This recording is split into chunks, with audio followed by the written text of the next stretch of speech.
podcast Todo, donde hablamos efectivamente de todo. Soy Marco Mena, anfitrión del podcast junto con Isaac Fidalgo. Isaac, ¿cómo estás? Hola Marco, ¿qué tal? Muy bien, gracias. ¿Tú? Muy bien también. Para la gente que nos está escuchando, esta es la primera vez que hacemos el podcast. Este es el estreno, el primer capítulo de lo que esperamos sea una larga serie de todo. Pues para los que no tienen el contexto de quiénes somos, me presento. Yo soy Marco Mena, soy escritor, creador de contenido, conferencista y junto con Isaac, cofundador de ONEDU, el primer buscador de universidades en México. Gracias, Marco. Como ya lo mencionaste, yo soy Isaac Fidalgo, soy cofundador y fundador de onedu.com.mx, el primer buscador de universidades en México. Soy creador de contenido, soy un apasionado de la mercadotecnia, de la comunicación y actualmente me dedico a ventas. Como ya lo mencionaste, en este podcast todo, vamos a hablar de temas de actualidad, de interés general y de cultura. Es correcto. Pues básicamente vamos a hablar de todo, por eso se llama así. ¿Qué te parece si empezamos con los temas del día de hoy? Y Me sobre la parece. marcha, pues a ver qué más va saliendo. Me- Te quiero platicar contigo de... Este va a ser un tema polémico porque vamos a tocar un poquito de la 4T, del presidente, de la situación en México. Pero si te enteraste de lo que pasó con el hermano de AMLO. Sí vi la noticia.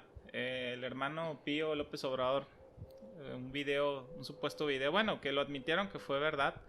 Un video donde se ve recibiendo dinero de David León. Sí lo vi. Es correcto. Y donde se supone que Tengo entendido tengo entendido que el que lo graba de hecho es el mismo David León. No sabemos por qué.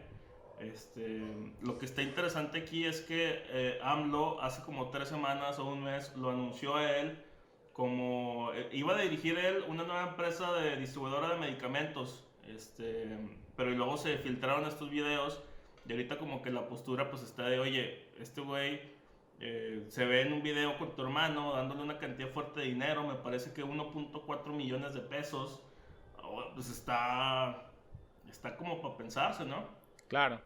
Sí, más porque la postura de ambos, digo, obviamente en ese momento a lo mejor Pío estaba ayudando a la campaña de López Obrador, pero David León estaba, me parece, como gobernador de Chiapas en ese momento. Entonces, pues eso te hace dudar de que, digo, aunque argumentaron que los recursos fueron meramente fue una recaudación, un apoyo por parte de él hacia López Obrador para apoyar la campaña porque creían en esta causa, pues se puede prestar a muchos malentendidos, ¿no? Respecto a temas de corrupción, que es lo que viene promoviendo mucho el presidente López Obrador. No, y estás consciente de que se ve súper mal manejar esas cantidades de dinero en efectivo. O sea, ¿quién hace eso? La neta, ahorita en la actualidad ya todo se maneja de manera electrónica y más si fuera efectivamente como que un apoyo o fuera cualquier circunstancia gubernamental. O sea, te piden todo que esté auditado. Entonces, una transferencia electrónica, un cheque de bancario, es un depósito. Pero Claro. de que, ay, vámonos al restaurantito y nos echamos ahí algo de comer y te doy una lana, pues se ve mal y digo, no se me hace correcto en esas instancias, ¿sabes? Porque no queda registro. Digo, afortunadamente está el video pero precisamente por eso la gente se da el dinero en efectivo, para que no haya registro de la operación. Sí, lógicamente, porque pues al haber una transferencia o un cheque, pues existe un emisario y un receptor, ¿verdad? Entonces ahí se puede determinar de dónde salió esa cuenta, de quién le depositó ese dinero para poderlo depositar a su vez a la otra cuenta. Se puede hacer un seguimiento más cercano, ¿verdad? Al estar en efectivo, pues es muy complicado dar seguimiento al dinero, ¿verdad? En qué se gastó, cómo se utilizó. Lógicamente que estar en efectivo se presta totalmente a ese tipo de prácticas corruptas, ¿no? Aunque lo defiendan, aunque digan que no lo podemos determinar, pero definitivamente el hecho de que una persona ya está en un puesto político y que dos esté en efectivo, como mencionas, pues es totalmente innecesario, ¿no? Así es, y luego sale AMLO a defender a su hermano, diciendo que, pues, como tú decías, era ahí una manera de ayudar, un apoyo, pero es que ¿qué le queda de otra? Ni modo que diga que sí, que lo meten en la cárcel, ¿sabes? O sea, creo que sí dijo que manden el video a la PGR y que se haga la investigación y todo, pero ¿Tú crees que aunque lo manden va a suceder algo? ¿O tú crees que él se pondría del lado de alguien que no fuera su hermano? Pues claro que no. Sale a defenderlo porque pues es la familia y todo lo que diga, todo lo que haga la familia impacta en la imagen del presidente. Entonces van a encontrar la manera de darle ahí una vuelta para que todo parezca normal. Y eso a mí me causa ruido porque como tú bien dijiste hace ratito, se supone que esta nueva presidencia, este nuevo sistema está muy basado en combatir la corrupción y luego te encuentras con este tipo de actividades y pues te hace dudar. Sí, y más porque, digo, en declaraciones anteriores López Obrador había dicho que no importaba quién fuera, ¿no? Que así fuera de su familia, un conocido, un allegado, justos por pecadores, ¿no? O sea, tiene que ser como que igual para todos. Entonces, pues sí suena como que, es mi familiar, entonces no hay corrupción, ¿no? Es que estaba apoyando mi campaña y entonces no es corrupción. Suena un tanto ventajoso por la posición en la que se encuentra. Yo creo que está bien interesante cómo han estado surgiendo todos estos videos de apoyos y todos estos de recibiendo dinero a partir de que de que hicieron lo del exdirector de Pemex. Uh-huh. ¿Tú piensas que hay algún que se estén moviendo de alguna manera las fichas dentro de la política y que por eso a lo mejor estén pisando callos o que se estén tocando como que los límites de un partido y otro y por eso empiecen a tener como que la evidencia guardada y bueno, ahí va, ¿no? Porque luego este tipo de videos ocurrieron mucho tiempo antes, entonces ¿por qué los lanzan hasta este momento, no? Es como que estaban esperando el momento oportuno. La pregunta quizás sería ¿por qué soltaron el video? Pues yo siento que siempre es una estrategia política todo, ¿no? En la política todo lo que se hace o se deja de hacer es con un motivo o con un fin. Entonces no tengas la menor duda de que si existen videos o existen fotografías, incluso si son de ahorita, solamente las vas a enseñar o las vas a mostrar cuando el momento sea el indicado, cuando más te convenga que se sepa. Eh, entonces, pues no me sorprende, más bien se me hace esperado hasta cierto punto. Más sin embargo, no sé por qué justo ahora, porque estamos a mitad de la gobernatura de este cabrón y pues no creo que lo afecte. Está muy raro la cuestión de AMLO porque por una parte mucha gente lo sigue queriendo, cuando menos en sectores populares, pero muchas otras personas ya están como que hartas o cansadas de la forma en la que el presidente estaba gobernando. Entonces, pues no sé si tenga que ver, por ejemplo, con esto de la revocación de mandato, que se vaya a hacer alguna consulta popular o de alguna manera para tratar de quemarlo y si es que llega a suceder este evento, pues que salga mal parado. Claro.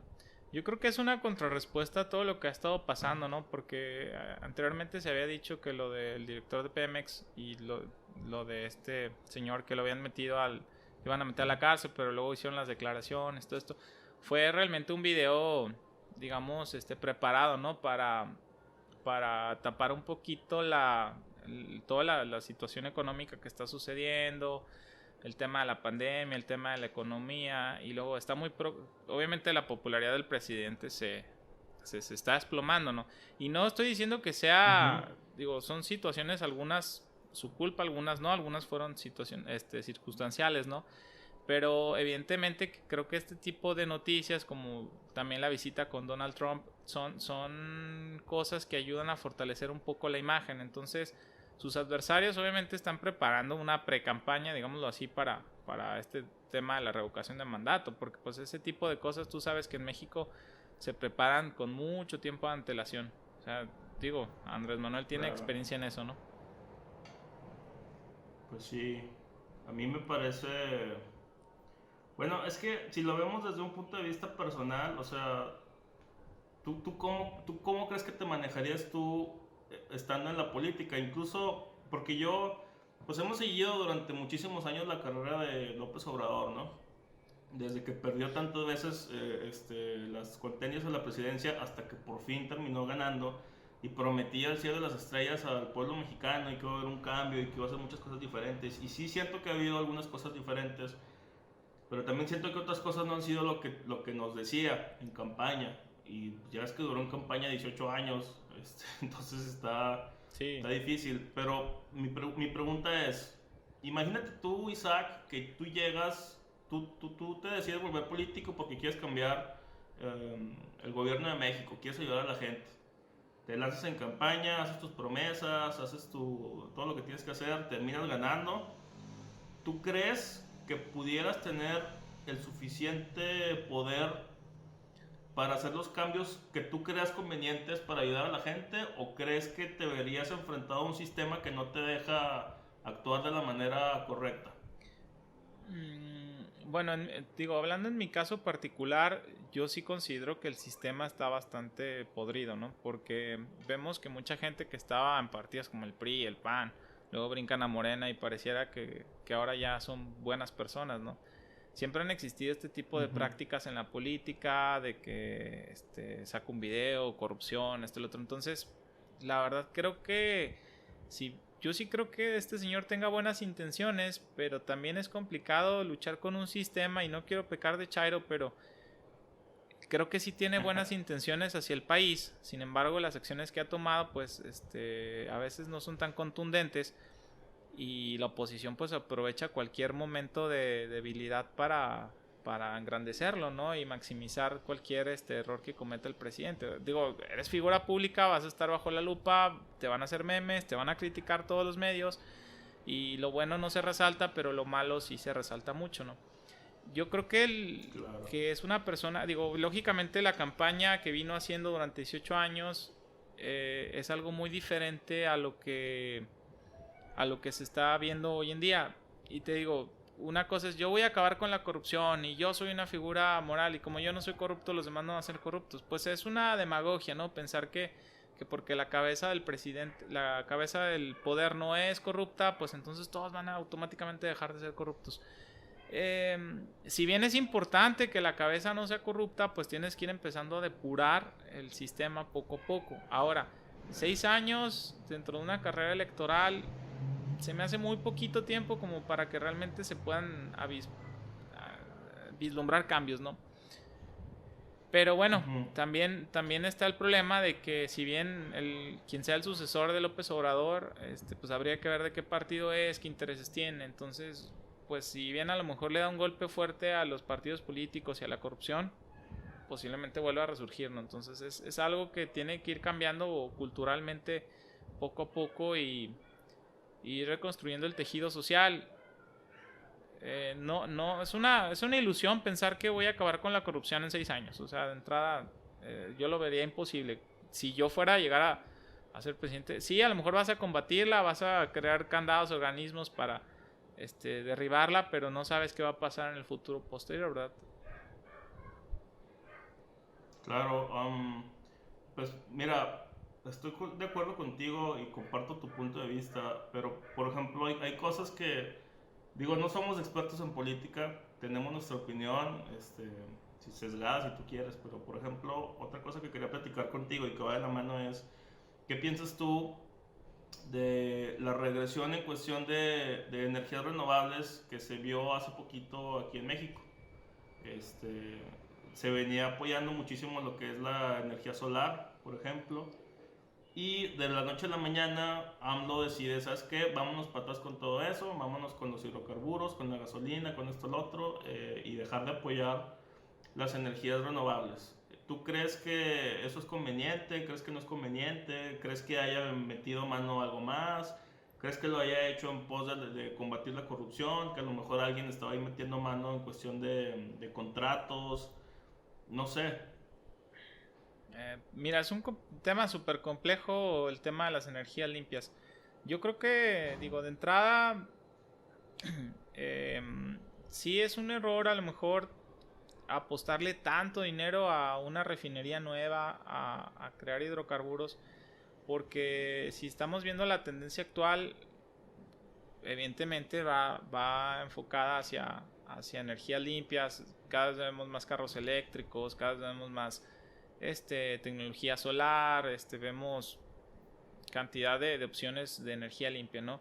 Ahora, habría que analizar también las condiciones bajo las cuales se pactaron los tratos para las empresas de energía limpia. Yo a lo mejor, digo, y como dices, yo no soy experto en política y simplemente mi opinión, pero ¿por qué no apostar entonces a hacer una paraestatal de energías limpias, como algo de energía limpia tipo Pemex, pero que fuera de energía solar, energía eólica?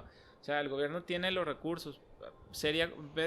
Vas a invertir a lo mejor no tienes la gran cantidad, pero si estabilizas las refinerías que ya hay, ahora apuestas un poquito de dinero a hacer energías limpias, parques solares, energía eólica y demás, podrías darle paso a que haya una continuidad. O sea, entiendo que el tema de las reformas y de los tratos que se hicieron con terceros para la generación de energía es un tema, y el tema del avance tecnológico es otro totalmente distinto. Entonces, querer decir que una cosa pasa por otra no es válido, pero definitivamente sí creo que es un error no apostarle a las energías limpias desde ese punto de vista.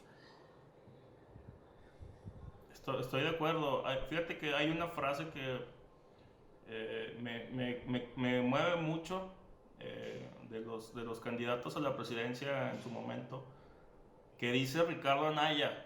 La dice en un debate no que le reclame a López Obrador, pero se lo hace saber. Dice: es que el problema no es que tú seas viejo, refiriéndose obviamente a que la edad de López Obrador era la más grande de todos los contendientes, sino el problema no es que seas viejo, el problema es que tus ideas son viejas. Claro. Y eso me ha dejado pensando y me ha dejado reflexionando, porque yo no entiendo la razón detrás de cancelar las inversiones en energías renovables y regresarse a la gasolina. Tú te acordarás, por ejemplo, Isaac, para los que no saben, él vive en Monterrey. Yo estoy aquí localizado en Torreón, Coahuila, y Isaac pues viaja constantemente para acá, para Torreón. Cuando tú vienes que es de Saltillo para acá, había una, ¿cómo se le llama? Un ¿Parque solar? Instalaciones de energía solar. Tiene un nombre, un parque de energía solar, ¿no? Ajá. Y a partir de que pasó esto lo quitaron. O sea, eran hectáreas y hectáreas de paneles solares, los tumbaron.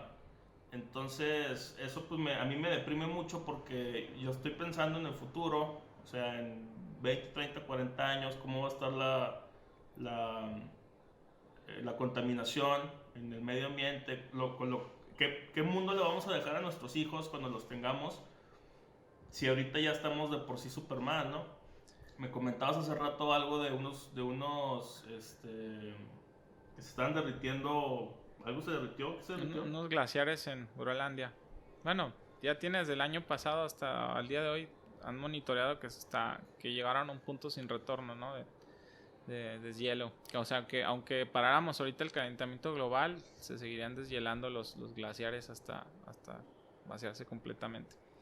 Bueno, mira, es que estoy de acuerdo con ese punto. A los hidrocarburos todavía le quedan un tiempo de vida bastante amplio, quizá unos 20, 30 años, pero digamos la curva de los hidrocarburos va así y la curva de las energías limpias va así.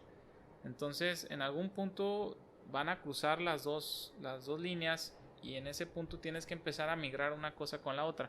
¿Qué va a pasar en varios años? Que a lo mejor 6 años de retraso tecnológico puedan representarte un importante rezago económico a largo plazo, porque mientras a lo mejor otros países ya le están apostando a esto, tú vas a estar apenas empezando, entonces ya te van a llevar un tiempo de ventaja. En algún momento vamos a tener que migrar sí o sí, eso es definitivo, pero ¿por qué empezar ¿por qué no empezar desde ahorita con poco y darle como que pie a algunas cosas? Ahora te repito, un tema es la parte política de cómo se establecieron los tratos con terceros, y otro tema es el avance tecnológico. Yo sí creo que ya deberíamos de estar mirando a crear ese tipo de fuentes, porque digo, en ciudades a lo mejor como Monterrey, Ciudad de México, podemos ver que la contaminación, hay días que no se ve el cielo, o sea que está la nube gris tremenda.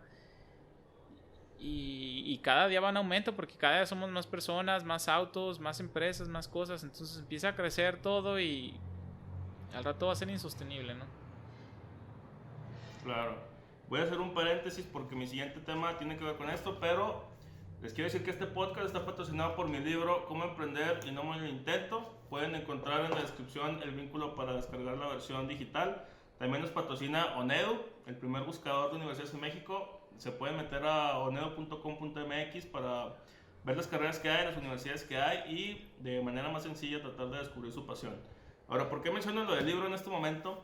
Porque como tú lo dices, en el libro trato sobre un tema, no sé si te pasé la película, la acabaste de ver, La Guerra de las Corrientes. Sí, la estaba viendo, no la terminé de ver, pero estaba en proceso de... Digo, conozco la Bueno, historia. bueno, básicamente lo que se trataba hace 200 años, se está viendo ahorita, bueno, hace 100 años, se está viendo ahorita con la batalla entre los hidrocarburos y las energías renovables, porque en su momento le pasó a Thomas Alva Edison. En esa película, La Guerra de las Corrientes, te hablan de la batalla entre Alva Edison, que apostaba por la corriente directa, y Nikola Tesla y George Westinghouse, que apostaban por la energía alterna. Básicamente, este güey, Thomas Alva Edison, era un genio, era como Elon Musk, pero de aquel entonces. Y él puso una compañía, Edison Electric creo que se llamaba, donde instalaban grandes nodos de energía directa, electricidad directa. Eran básicamente del tamaño de un edificio, pero estaban bajo tierra.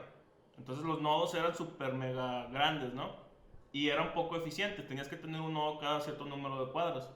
Entonces este güey se le ocurrió, lo hizo, lo comercializó, le empezó a ir bien, se ganó una lana. Pero casi al mismo tiempo a estos dos güeyes, George Westinghouse y Nikola Tesla, se les ocurre la idea de hacer un motor que fuera con energía alterna, que pudiera manejar electricidad para la luz y que al mismo tiempo pudiera operar maquinaria. Claro, sí, Y se fueron a la guerra, o sea, dime. No, sí, te iba a decir, la batalla por iluminar Estados Unidos, ¿no? Porque empezaban con una ciudad y ahora hay otra y como que se iban dividiendo, que esta ciudad es de Edison, esta ciudad es de Westinghouse. Digo que Nikola Tesla después se une a Westinghouse, ¿no? Porque Westinghouse ya era, o sea, Sí. ya había empezado a desarrollar algo de energía de corriente alterna. Sí, es que ese güey fue el que inventó el freno, ¿cómo se llama? Freno neumático ferroviario para los trenes. Y se hizo una lana con la patente. Pero ese güey me sorprende mucho, o sea, he estudiado un poquito de su biografía. Mucha gente no lo conoce, o sea, mucha gente realmente no sabe que él fue una de las personas que ayudó a modernizar el mundo hace 100 años. Porque la mayoría de la gente conoce o a Tesla o a Edison. Pero este cabrón, George Westinghouse, o sea, era una bestia en cuestión de los negocios. Realmente ese güey era un empresario y un emprendedor a su máxima potencia. Y una de sus únicas frases dice algo así como que si la gente me recuerda porque le hizo un bien al mundo, me daré por satisfecho. Entonces, güey, ¿eso qué te dice de su personalidad, no? Claro. Total que se van a la guerra, como bien mencionas, pero pasa algo muy interesante, o sea, realmente Thomas Alva Edison está equivocado, güey, o sea, su forma de acercarse a la electricidad y a la energía y a modernizar el mundo estaba mal, la neta, porque era poco eficiente y costaba mucho dinero, más que la alternativa de Tesla. Entonces, si ese güey hubiera ganado, o sea, si el gobierno lo hubiera apoyado o si de alguna manera hubiera hecho las cosas mejor desde el punto de vista empresarial que sus competidores y todo el mundo hubiera empezado a utilizar la energía directa, hubiéramos sufrido un retraso, güey, abismal en cuestiones de infraestructura, en cuestiones de ciencia, en cuestiones de tecnología, que a lo mejor nos hubiéramos tardado décadas y décadas y décadas en pues resarcir. Ahora, pasa lo mismo justo ahora, güey. Le estaban apostando demasiado todavía a los hidrocarburos cuando ya nos deberíamos de ir por la tangente e irnos por las energías renovables. ¿Qué es lo que va a pasar en 20 años si en lugar de ponernos las pilas en México ahorita con las energías verdes seguimos apostándole a la gasolina, seguimos apostándole a las refinerías? O sea, porque ya sabemos que la gasolina es algo que va en decadencia, ¿sabes? Como bien dices, a lo mejor les queda 20, 30 años de funcionamiento, güey, pero la vida va a durar mucho más, cientos si nos va bien, miles de años si nos va bien, como especie humana. Entonces, ¿por qué pelearnos tanto con ese cambio? Es algo que a lo mejor te quiero preguntar, no sé si tú sepas también, por ejemplo, se habla mucho grandes empresas que luego no dejan que otras pequeñas empresas saquen sus productos porque se sienten amenazados. Esto pasa, es un tema que me gusta mucho, pero pasa con la carne de laboratorio. ¿Has escuchado al respecto? Sí, sí, sí, estaba escuchando, de hecho, que ya hay varias propuestas en el mercado ya a punto de lanzarse de carne que no es carne, ¿verdad? Que es artificial, de alguna manera. Sí, básicamente digamos, hay dos grandes corrientes. Una es la alternativa de carne que está basada en plantas, con sustitutos de plantas, y hay otra alternativa, otra corriente que maneja la carne crecida en un laboratorio a través de ciertas De moléculas de proteínas, la ¿no? carne, de proteínas, exacto, se hace la carne indistinguible de la de una res, excepto que pues, no proviene de una res, proviene de un laboratorio. Pero la industria de la carne se opone a este avance porque les va a chingar su modelo de negocio, güey. Ahora yo te pregunto, si tú estuvieras en la posición de ser dueño no sé, de una empresa que tiene que ver con carne, un bachoco, por ejemplo, del pollo, ¿no crees que te sería más rentable invertirle la pinche tecnología esta nueva, sacar ese producto adelante y reducir en costos? Porque es carísimo tener vacas, por ejemplo, o tener pollos, o tener animales en general. Bueno, digo, y en lo particular las vacas contaminan también un montón, ¿verdad? Pero bueno, y toman cantidades increíbles de agua, la leche y todo eso. De agua. Mira, es que definitivamente existe una resistencia siempre. Eso me recuerda, por ejemplo, cuando, no sé si recuerdas, creo que fue por 2014 o 2012 que se estaba analizando una reforma para quitar los focos incandescentes del mercado y que todo inmigráramos a focos de ahorradores. Digo, muchas empresas lógicamente se opusieron sí, a esa reforma porque pues no sé, a lo mejor un incandescente costaba 5 pesos valor mercado y el incandescente costaba 10 veces más, ¿no? Pero en temas de ahorro, de ecología y a lo mejor la vida del, por ejemplo, los focos LED, ¿no? Te duran, a lo mejor dicen que te duran hasta 10 años en algunos casos. Entonces, a lo mejor en lo que tú consumías un foco LED, consumías, no sé, 50 focos incandescentes. Definitivamente les iba a impactar. Entonces, finalmente se tuvieron que adaptar a la situación. Yo creo que hay un punto en el que las empresas tienen que adaptar. Pasa lo mismo, por ejemplo, con la carne. Yo creo que siempre va a existir un mercado para la carne. Va a haber gente, digo, en lugares como el norte comemos purista, muchísima carne.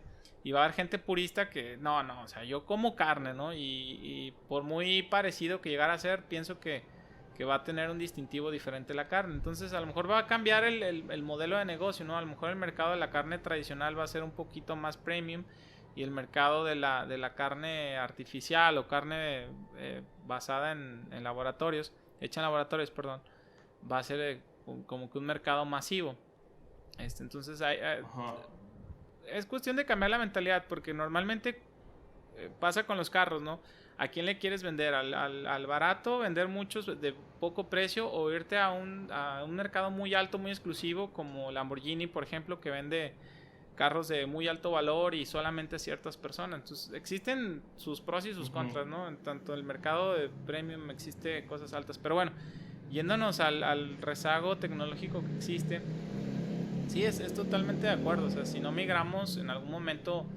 Imagínate que no existían las energías limpias, pues en algún momento se van a empezar a agotar los yacimientos de petróleo, va a ser carísimo los combustibles y vamos a entrar en una crisis energética. Como te digo, todavía, el otro está viendo un estudio, por ejemplo, de que si ahorita todos, un edificio, edificio de departamentos, solo la mitad fueran autos eléctricos, actualmente la infraestructura no estaría preparada para alimentar a todos, porque tendrías que instalarle cargadores a todos, tendrías que cambiar las centrales eléctricas, tendrías que cambiar toda la infraestructura que representa traer tanta carga para cargar coches y la movilidad. Ahora, las baterías de los autos también no tienen tanta autonomía, han ido creciendo con el tiempo, las celdas solares también han empezado a evolucionar respecto a su capacidad de aprovechamiento de la energía y cada vez la tecnología empieza a evolucionar en ese sentido, ¿no? Creo que todavía le falta bastante evolución a las energías limpias, pero como bien dices, es irle apostando poco a poco. Sí, pues porque entre más le apuestas, más rápido sacas los avances tecnológicos y más rápido esos problemas que acabas de mencionar pues se ven resueltos, ¿no? O sea, imagínate que hubiera una alternativa más estable de coches eléctricos. O sea, si más gente empezara a comprar coches eléctricos, porque hay más posibilidades de comprar un coche eléctrico, habría más estaciones de carga, ¿no? Y al haber un incremento de la demanda en los coches eléctricos, también habría mejoras en su desempeño. Pues, ¿cuánto te podemos dar de autonomía? No te estamos dando tanto. Se compran más coches eléctricos. Bueno, vamos a ver la manera de darte más, porque ya vimos que estás interesado, ¿no?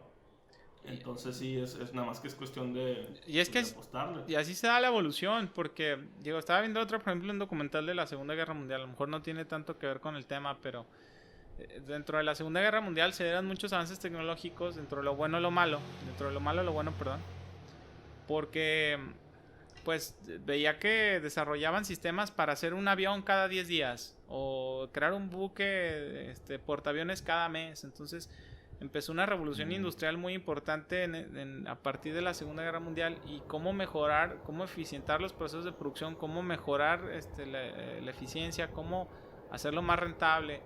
Y solamente con una competencia sana es cuando bueno, no tan sana en este caso, se empieza a ver una evolución. Como dices, si hubiera muchos carros en el mercado eléctricos, pues entonces tal vez los dueños de las gasolineras o de las estaciones empezarían a pensar en migrar a estaciones eléctricas, o se empezaría a pensar en otras soluciones que pues vayan permeando en toda la Así es, población. pues ojalá que este gobierno o el que sigue tenga la visión de por fin apostarle a esos rollos. Aunque también es que está muy difícil y ya lo hemos platicado de manera personal, pero cuando menos en cuestiones del gobierno de México, está súper cabrón en cuanto a la manera de sacar adelante a toda la población.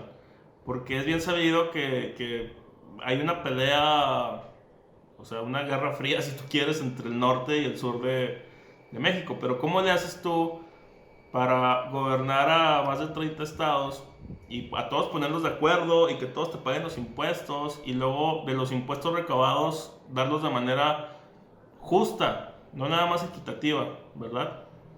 Entonces está cabrón porque, Claro. o sea, por ejemplo, en el norte se produce mucho y sabemos que es una zona de industria.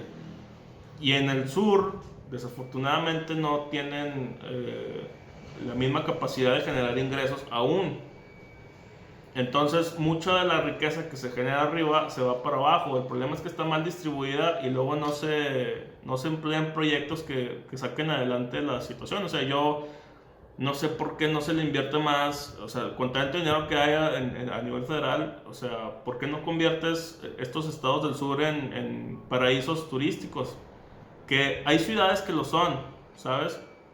Pero, o sea, de alguna manera se puede incrementar de manera exponencial ese mercado para que sea autosustentable y que no tenga que depender tanto de los impuestos que están generando otros estados. Claro. Sí, lo que dices es totalmente cierto. Es que existen, como mencionas, diferencias culturales, y la región del norte llega a ser bastante diferente a la región del sur. Pero también, digo, y la región del sur sí produce algunas cosas agrícolas, ¿no? Como frutas, verduras, muchas de esas cosas. Si no tuviéramos al sur, por ejemplo, se encarecerían mucho algunos productos. Eh, el turismo es un punto clave. Yo creo que si bien hay un gran turismo en México, debería de potencializarse un poquito más y apostarle mucho a todas las zonas. Me ha tocado estar en lugares como Nayarit, en la parte de Puerto Vallarta, en Mérida, en Yucatán, Quintana Roo, todo eso. Y son lugares, son paraísos, como bien lo mencionas. Son lugares hermosos, llenos de riquezas culturales, llenos de vegetación, llenos de miles de cosas que se pudieran todavía explotar un poquito más para hacer que su economía crezca. Pero también existe el tema luego de la formalidad, ¿no? También hay que empezarlos existe mucha informalidad también dentro del turismo. Pero bueno, ese es otro tema. Entonces, yo creo que cada región debería de apostarle a lo que se puede hacer, porque digo, ni modo que en el sur para empezar a poner industrias tendrías que empezar a quitar manglares o lugares, reservas ecológicas para luego poner ciertas cosas, ¿no? Entonces creo que apostarle más bien al turismo sería algo clave. Muchos extranjeros vienen a México, a playas mexicanas, a pasar incluso sus retiros, o sea, trabajan una temporada y luego se vienen a pasar meses aquí a México, y creo que explorar nuevas formas para hacer crecer esa región. Tú como emprendedor, empresario, ¿qué harías para cambiar a México? Si, digamos, vamos a suponer que fueras, ya sea presidente o de alguna manera fueras una persona súper influyente o muy poderosa, o que simplemente un día un genio te dijera, a ver, Isaac, ¿cómo lo hacemos para mejorar México, güey?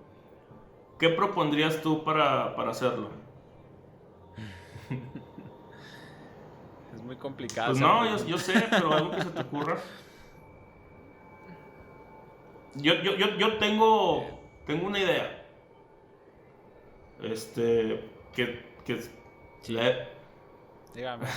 la he pensado mucho. Se me hace que no, no sé si sea la más popular. Estoy seguro que hay gente a la que ya se le ha ocurrido. Pero la maneja un poquito Samuel García, senador de Nuevo León, que te habla de que los impuestos deberían de regresar en mayor cantidad a su lugar de origen para permitirles crecer a un ritmo más acelerado. Y haz de cuenta, la premisa es esta. Vamos a suponer que Nuevo León o Coahuila, ¿no? Que son los estados de los que habitamos los dos.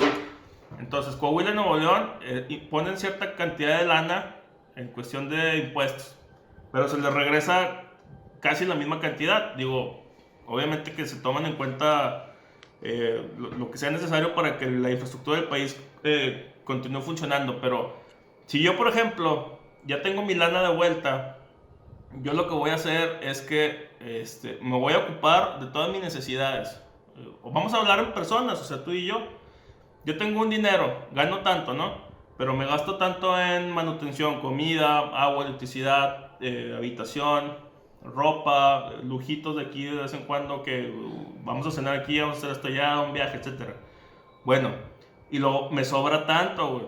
¿Qué es lo que se hace con el dinero que te sobra normalmente? O sea, asumiendo que tengas por ahí un dinerillo guardado, no nomás te lo gastas, sino si eres inteligente estás pensando en la manera de ¿qué? De invertirlo. Entonces lo inviertes. Una vez que ya estás cubierto tú, ves la manera de invertirlo y crecer ese dinero.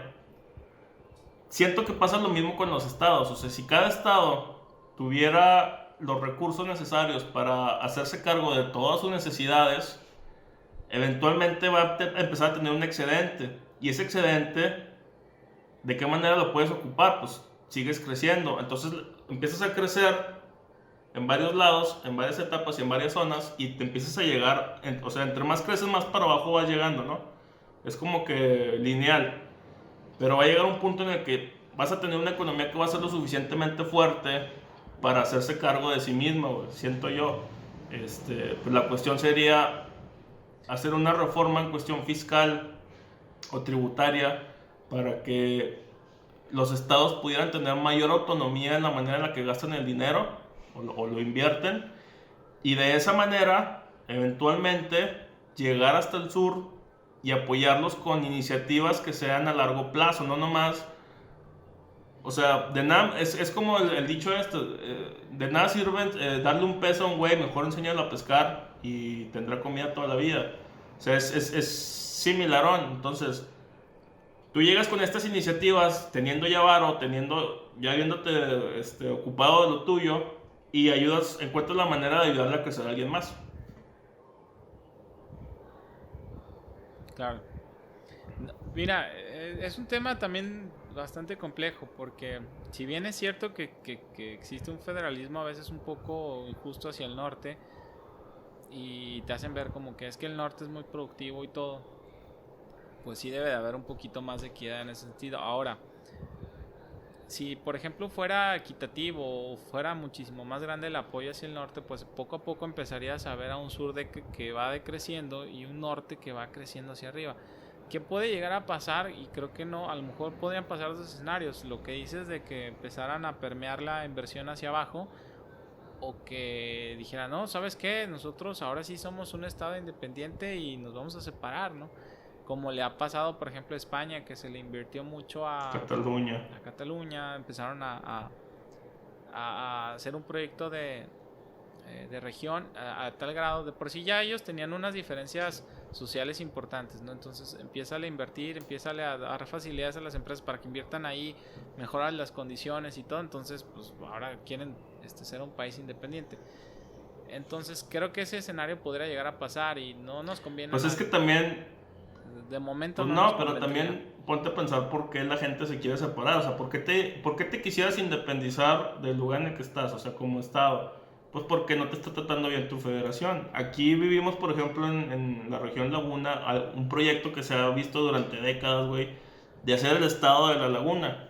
Que Torreón encabeza la lista de municipios que están a favor de eso. ¿Pero por qué? Porque cuando llegan los ajustes de cuentas, nosotros producimos un chingo y luego nos llega muy poquito. Entonces no podemos crecer de la manera en la que estamos produciendo, pero no nos dejan crecer con lo que estamos produciendo. Entonces la gente dice, bueno, vámonos nosotros que somos los productores, nos hacemos independientes, chingue su madre lo demás, y de alguna manera vemos cómo le hacemos para crecer nosotros. Entonces, por ejemplo, eso es lo que le sucedió a Cataluña, les estaba yendo con madre, dijeron, España me está tratando muy mal, vámonos a la chingada. Y hubo por ahí una pequeña rebelión civil. Sí, no, porque mira, yo creo que todo se ha hecho porque ha habido muy malos manejos de los recursos que se destinan a esos estados. O sea, hemos visto muchos casos de corrupción, muchos casos en donde los recursos llegan a veces como apoyos, como dádivas a la población, pero no llegan como una inversión, las condiciones no son favorables. Entonces, a lo mejor como proyecto sería ir empezando a apoyar ciertas por regiones hasta que empiecen como que a nivelarse unas con otras. Es cierto lo de Torreón, es una situación que tiene décadas, casi desde la época de nuestros abuelos, queriéndose ser un estado independiente y a lo mejor a nosotros nos convendría mucho como región. Ahora, no somos nosotros tan diferentes, la región Laguna, a lo mejor a la región de Carbonífero o la región del noreste, ¿no? Pero esos sentimientos de querer independizarse surgen a partir de que la gente no te apoya.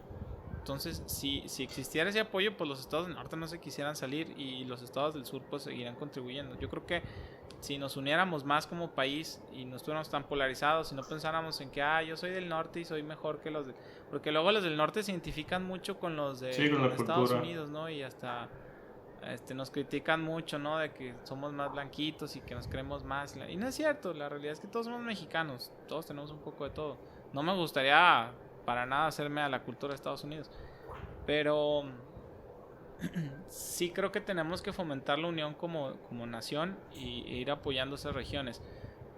Lo que pasa es que no existe ningún proyecto de desarrollo específico hacia una región determinada. O sea, hay regiones que se han ido desarrollando solas, pero lo mismo, por eso se genera ese descontento hacia el gobierno, porque todo se centraliza en el DF y de ahí permean para los demás. Y entonces tienes un DF muy desarrollado, pero tienes regiones muy, muy afectadas como Chiapas, como Oaxaca, como Guerrero, que están muy abandonados. Y no es culpa del norte, y tampoco es culpa de los mexicanos, es culpa de todas las administraciones pasadas que no han apoyado en esa medida. Si todos se unieran y a lo mejor tú tuvieras empresas en el sur, no te vas a querer separar, ¿no? Siento que... Pero no necesitamos... Siento que está muy cabrón, ¿no? O sea, está extremadamente difícil. Mucha gente a lo mejor pensará, qué fácil, hago esto y lo otro y se chingó. Está bien difícil porque son 30 estados que bien pudieran ser 30 países, güey, con 30 culturas diferentes, con 30 tipos de personas diferentes, o sea, idiosincrasias diferentes, con todo diferente. ¿Cómo le haces muchas veces para simplemente convivir? Pues está muy cabrón. Entonces es un país muy grande, es un país de mucha diversidad, de mucha riqueza también, pero incluso, o sea, la gente que llega al gobierno, por mucho que quiera ayudar, güey, está cabrón. O sea, ayudas a uno pero te termina chingando al otro sin querer, o tratas de ayudarlos a todos y al quererlos ayudar a todos no ayudas a ninguno porque no alcanza. O sea, se me hace una cuestión, se me hace complicado. Sí, está complicado. Sí, sí es complicado. Digo, existen, y es que yo creo que es todo también el rezago que se ha dejado pasar durante mucho tiempo, que ha propiciado este tipo de diferencias sociales, ¿no? Que a lo mejor la gente del norte se haya ido distanciando de la gente del sur. Pero te digo, a lo mejor hacer proyectos específicos hacia una región determinada, decir ahora te toca a esta región, el siguiente va a ser un proyecto a muy largo plazo. Por ejemplo, ahorita que dices del territorio nacional, sí es muy grande. O sea, por ejemplo, en Europa pues no batallan porque los países son muy pequeños. Digo, creo que Chihuahua es del tamaño de Ujú. Alemania, por ejemplo. Este, o se aproximan, ¿no? Las dimensiones. Y pues tienes una población un poquito más homogénea, con características más similares, con pensamientos más similares, con necesidades un poquito más similares entre sí, y pues es más fácil permear las Claro. cosas. En cambio que el sur ha ido desarrollándose de manera diferente, con ideas diferentes, con cultura diferente, y que el norte a lo mejor ha sido más enfocado hacia Estados Sí, pues es Unidos. que Pero bueno, te vas a este, la cuestión de, o sea, de raíz, ¿cómo generas un cambio que perdure sobre el tiempo? Necesitas cambiar la cultura.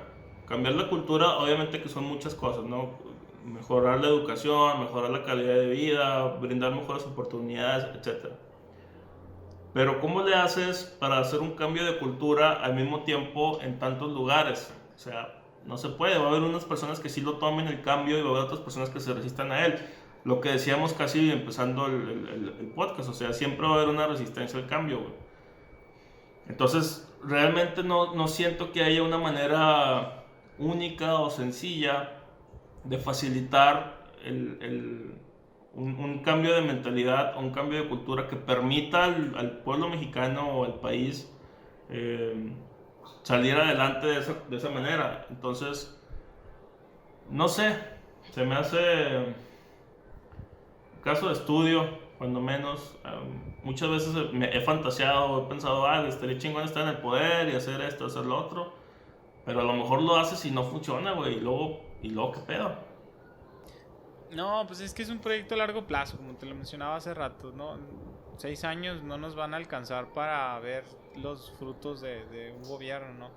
El problema es que luego existen partidos políticos con ideales diferentes y las mismas personas, pues tienen intereses a veces personales y roban y no se dan seguimiento a los proyectos. Entonces tendría que haber un pacto como que a largo plazo, como una especie de ley, regla, que se respetaran ciertos acuerdos y que no se pudiera incluso hasta reformar o cambiar, algo que se pudiera tener continuidad para crecer como nación.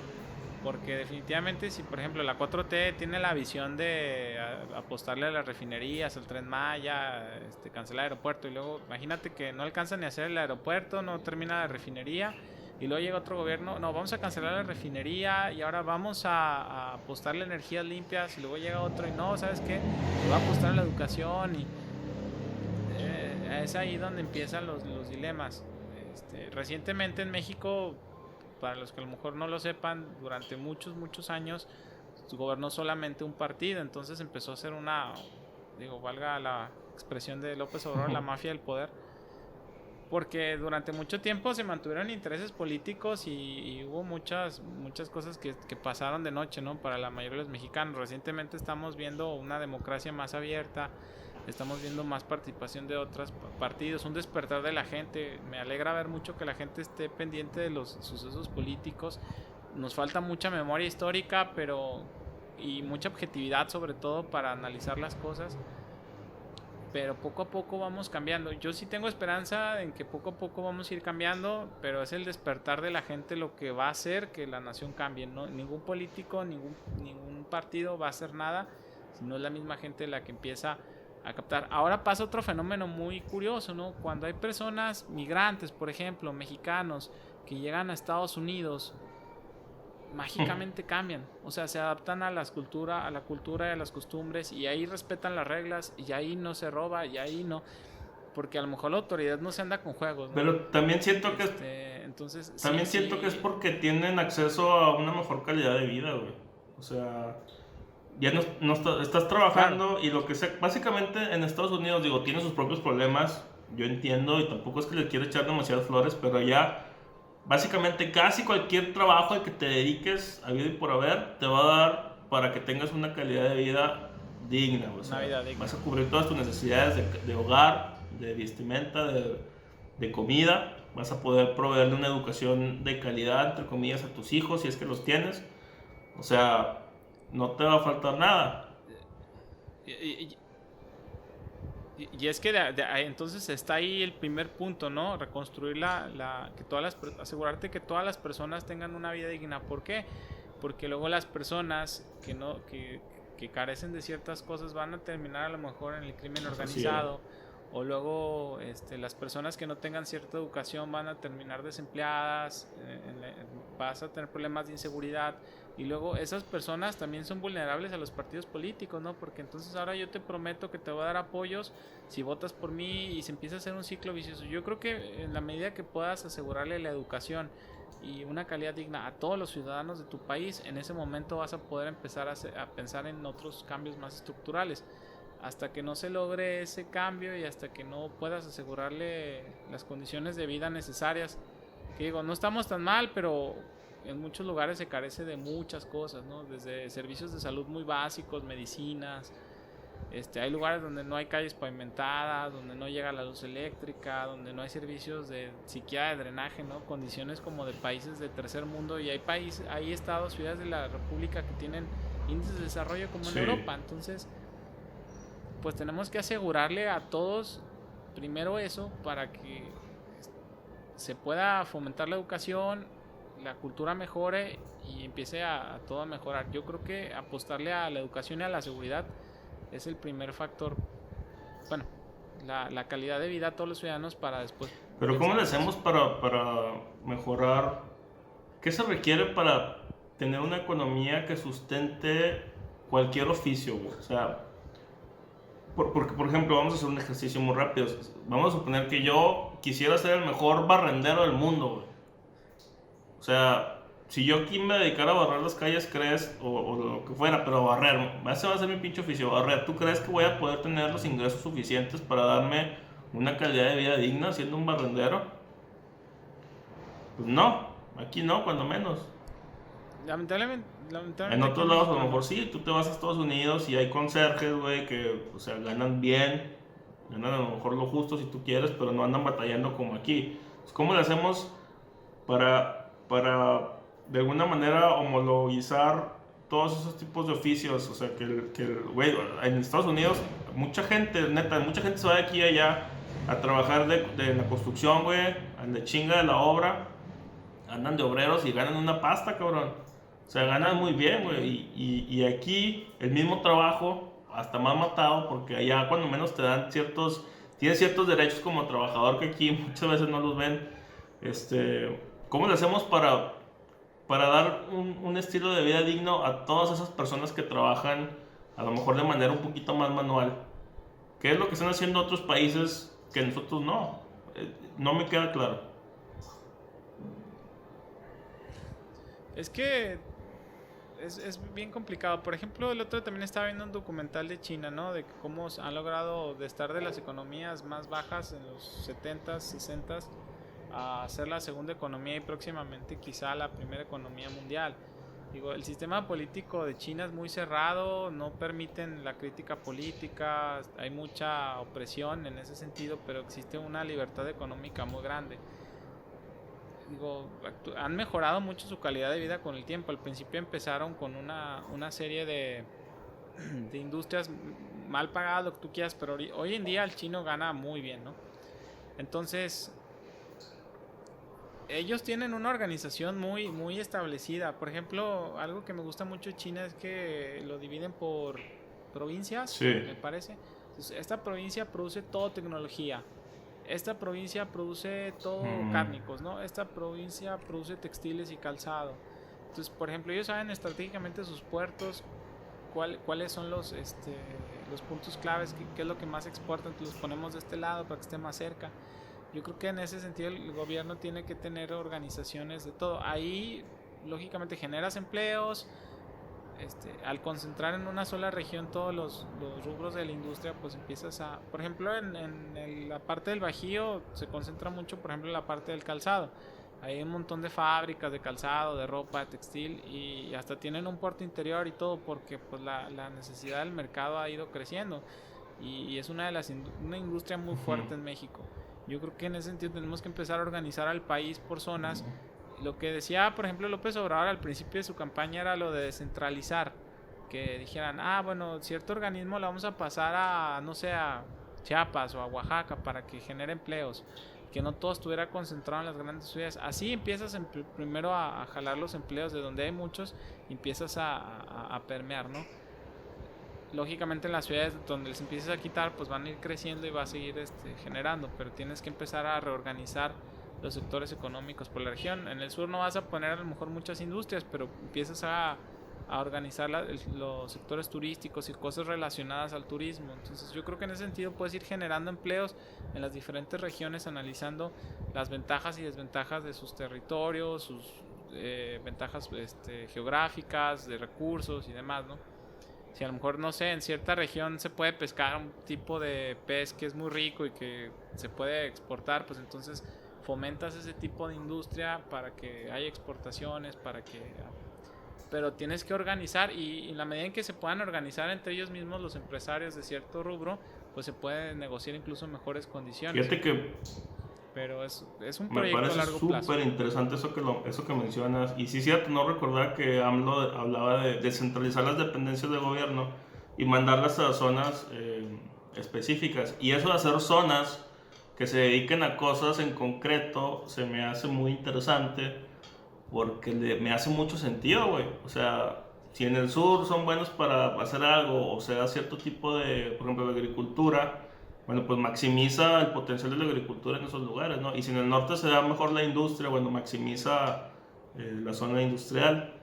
Me parece interesante, pues, digo, no sé qué quedaría ahorita. Tengo entendido que sí, como que había mandado las dependencias a varios lugares, pero ya no sé qué quedó. Sin embargo, me llama la atención. Estaría interesante, cuando menos, hacer el ejercicio mental de ver cómo sería un México donde cada área estuviera especializada en algo en particular, y luego cómo hacer que esas zonas trabajen de manera cohesiva para lograr un bien común, un aumento en el beneficio del mercado, un aumento en el beneficio de la calidad de vida, un aumento en cualquier ámbito, ¿no?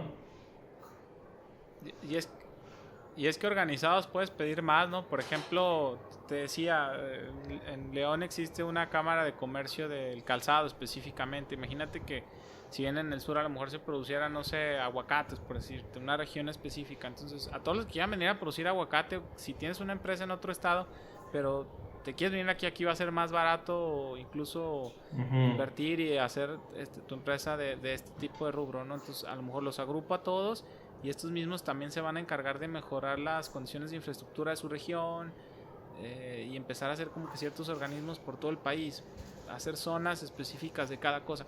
Eso pudiera ser.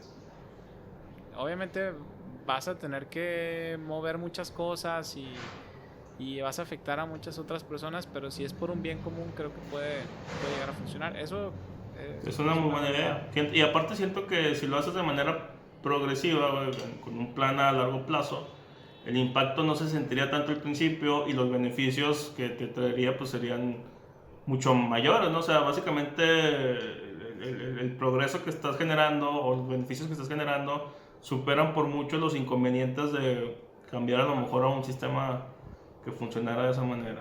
Me parece muy interesante. Sí. ¿Algún tema extra que quieras tocar, Isaac? No, Marco, yo creo que ya nos vamos despidiendo. Este fue un gran capítulo, nuestro primer capítulo. También para no aburrir a las personas, llevamos casi una hora platicando. Se me fue como agua, la verdad. Fue muy interesante platicar de todos los temas. No se olviden, por favor, de suscribirse a este podcast, darle like a nuestras redes sociales, a Marco Mena como Marco Mena Oficial, a mí como Isaac Fidalgo con F, como Hidalgo pero en lugar del HF, Oficial, en Facebook, también en Instagram y en Twitter estamos igual. Entonces nos pueden buscar, seguir en redes sociales, dar sugerencias sobre próximos temas, comentarios y lo que quieran. Así es, muchísimas gracias por escucharnos. Recuerden que este es su podcast Todo, donde hablamos efectivamente de todo. Nos vemos hasta la próxima. Chao. Hasta luego. Bye.